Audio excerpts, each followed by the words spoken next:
இயேசு கிறிஸ்துவின் இனிதான நாமத்தில் இன்றைய ஆவிக்குரிய சிந்தனைக்கு உங்களை அன்புடன் வரவேற்கின்றோம். இப்போதும் ஒரு பாடலுக்கு பின்பு உங்கள் சிந்தையை தெளிவிக்கும் ஆவிக்குரிய செய்தியை கேட்கலாம்.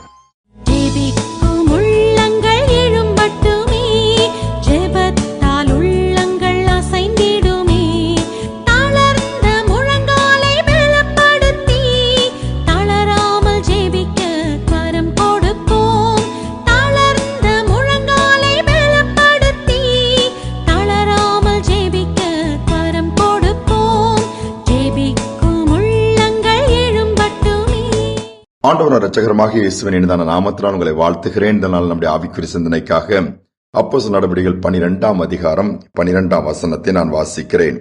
அவன் இப்படி நிச்சயித்துக் கொண்டு மார்க் என்னும் பெயர் கொண்ட யோவானுடைய தாயாகிய மரியாள் வீட்டிற்கு வந்தான். அங்கே அநேகர் கூடி ஜெபம் பண்ணி கொண்டிருந்தார்கள். இந்த வசனம் சொல்லுகிறது, அந்த வீட்டில் அநேகர் கூடி ஜெபம் பண்ணி கொண்டிருந்தார்களாம். எதற்காக? ஒரு வீடு, ஒரு கூட்டம் வந்து ஜெபம் பண்ணும்படியா வந்திருக்காங்க. எதற்காக? பேதுரு என்கிற சீஷனுடைய விடுதலைக்காக.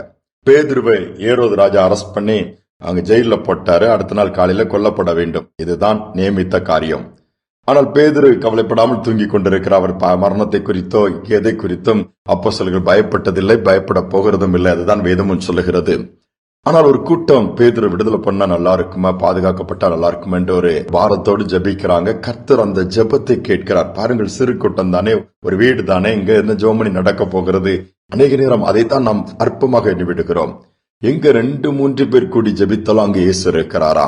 இன்னைக்கு உங்கள் வீடு ஒரு ஜெப வீடாக மாற வேண்டும். அதான் ஒரு குடும்ப ஜெபத்தை எதிர்பார்க்கிறார். குடும்பமாய் ஜெபிக்கும் பொழுது அந்த இடத்துல இயேசுவானவர் வருகிறார், சூழ்நிலைகளை மாற்றுகிறார், விண்ணப்பத்திற்கு பதில் கொடுக்கிறார். 2-3 பேர் மினிமம் இருந்தாலே போதுமாம், ஜெபத்திற்கு பதில் வந்து விடுகிறது. ஜெபிக்கிறார்கள். தேவதூதன் சிறைச்சாலைக்கு அனுப்பப்படுகிறான். எல்லா காவலையும் தாண்டி அற்புதமாய் பேதுருவை விடுதலையாக்கி தப்பித்து விட்டு விட்டார்ல. எந்த வீட்டிலே கூட்டம் கூடி ஒரு கூட்டம் ஜெபிக்கிறதோ அந்த வீட்டிற்கே கொண்டு வந்து விடுகிறார். எவ்வளவு பெரிய ஆச்சரியம் பாருங்கள். இதுதான் ஆண்டவருடைய நடத்துதல், ஜெபத்திற்கு பதில் கொடுக்கிற தேவன். ஒரு சம்பவத்தை நான் வாசித்தேன். லண்டன் பட்டணத்துல, அந்த இங்கிலாந்து தேசத்திலே அங்க ஒரு சிறு கூட்டம் ஒரு இடத்துல ஒரு வீட்டில் நடக்கும். அதை நடத்துகிறது யார் தெரியுமா? பெரிய போதகர் அல்ல, ஏதோ அதிகமாய் படித்த நபரும் அல்ல, ஒரு வணிகர், ஒரு வியாபாரம் செய்கிற மனிதன். அந்த வீட்டுல வீக்லி ஒன்ஸ் அல்லது எப்பவுமே அடிக்கடி அந்த ஜெப கொடுகை நடக்கும். இதுல நிறைய பேர் தெரிஞ்ச தம்பி வாலிபர் பெரியவங்க வந்து உட்காருவாங்க. அதுல இறையியல் கல்லூரி படித்துக் கொண்டிருக்கிற ஒரு வாலிபன் ரெகுலரா போறான். அப்ப அவன் இன்னொரு நண்பனை கூட்டிக் கொண்டு போகிறான். ஏனென்றால் அவன் 15 வயதிலிருந்தே கெட்ட பழக்கங்களுக்கு அடிமையாகிவிட்டான். தன்னுடைய தாய் இறந்தாலும் கூட அவன் வாழ்க்கையில மாற்றம் இல்லை. தகப்பன் ஏதோ படிக்க வைக்கிறார், ஆனாலும் இவன் ஒரு திருட்டு வழக்கிலே மாட்டிக்கொண்டு சிறைச்சாலையில் இருக்கிறான். அங்கு என்ன பண்ணுகிறான்? நேரம் போகலேன்னு சொல்லி குறிப்பிட்ட நாட்கள் வரை ஒரு வேதாகமத்தை டைம் பாஸ்க்காக படிக்கிறான். மாற்றம் வரவில்லை. தகப்பன் வெளியே அவரை கொண்டு வந்து திருப்பி வேதாகம கல்லூரியில் சேர்க்கிறார். வேதாகம கல்லூரியில் படிக்கும் போது கூட அந்த வாலிபன் மனம் திரும்பவில்லை. சில பாவங்கள் தொடர்ந்தன என்றுதான் சொல்லி எழுதுகிறார். அப்போ அந்த வாலிபனை கூப்பிடுறான். இப்போ வாப்பா, நான் ஒரு மீட்டிங் போறேன், ஒரு வீட்டுல நடக்குது, எங்க வானா. யாருமே உடனே போவதில்லை. ஆனால் இவன் கூப்பிடுகிறான்னு சொல்லி ஒரு நாள் போய் பார்ப்போமேன்னு போகும் பொழுது அந்த ஜெபத்தை நடத்துகிற விதம், அந்த ஜெபத்தை நடத்துகிறவர்கிட்ட இருந்து புறப்பட்டு வருகிற வல்லமை, அந்த ஆவியானுடைய நிறைவு இந்த வாலிபனை தொட்டுருச்சுது. ஒரு பெரிய படிப்பு படித்தவர் கிடையாது. ஆனால் அந்த அட்டன் பண்ண போன தம்பிமார்லாம் வேதாகம கல்லூரி படிக்கிற தம்பிமார் 2 பேரும். அதுல புதிதாக வந்த வாலிபனை தேவனுடைய பிரசன்னம் தொட்டிச்சு மாத்திருச்சுது. பாருங்கள், அங்கு போகும் பொழுது அவன் வாழ்க்கை பலவித கேள்விகளோடு, பலவித இருளான அடிமைத்தனத்தோடு கூட போனான். அந்த மீட்டிங் போயிட்டு வரும்போது பெரிய சமாதானம், ஒரு சந்தோஷம், ஒரு நிறைவு, விடுதலையும் பெற்றுக்கொண்டு வரான். கடைசியில சந்தோஷமா வந்து தன்னுடைய கல்லூரிக்கு வருகிறான். பெரிய மாற்றங்கள் கர்த்தருக்குள் செய்ய ஆரம்பித்து ஊழியம் செய்கிற விதத்திலே ஆண்டவர் பயன்படுத்துகிறான். அங்கங்கு சென்று போய் கர்த்தருடைய வார்த்தையை சொல்லி அநேகருக்கு உதவி செய்து அவனுக்கு ஒரு இரக்க குணம் வருகிறது.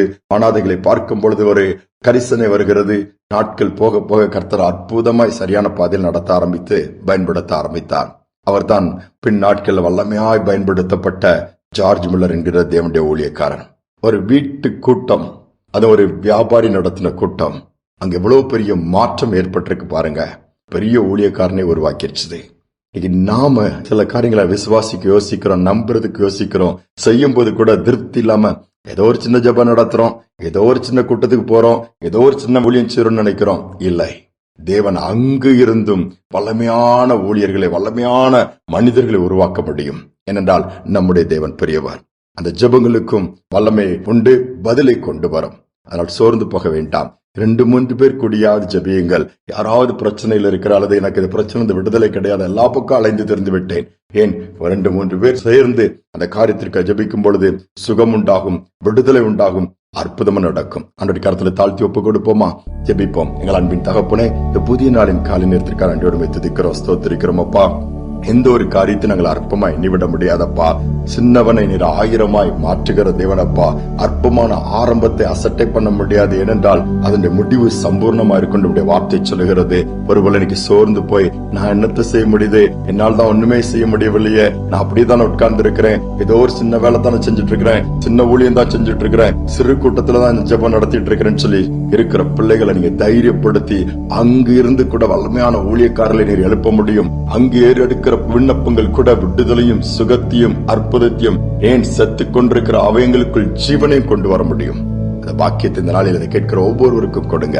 ஒவ்வொருவரை உற்சாகப்படுத்துக, பெரிய காரியங்கள் செய்யுங்க. துதிகனமை ஏற்றுக்கொள்ளும் இயேசுவின் நாமத்தில் பிதாவே, ஆமேன், ஆமேன். சிறு கூட்டம், படிப்பறிவில்லாத ஒரு மனிதன் நடத்துகிற கூட்டம். அங்குதான் படித்து ஆண்டவரை ஏற்றுக்கொள்ளாத வாலிபன் கர்த்தரால் தொடப்பட்டு மகிமையான பாத்திரமாய் மாற்றப்படுகிறான். தேவனும் பயன்படுத்தினார். இதே காரியத்தை நமக்கு செய்ய வல்லவரா இருக்கிறார். இந்த சிந்தனையோடு இந்த நாளை தொடருவோம். மீண்டுமாய் நாளை தினம் சந்திப்போம். ஜெபம் கேட்டீரையா, ஜெயம் தந்தீரையா, ஜெபம் கேட்டீரையா, ஜெயம் தந்தீரையா.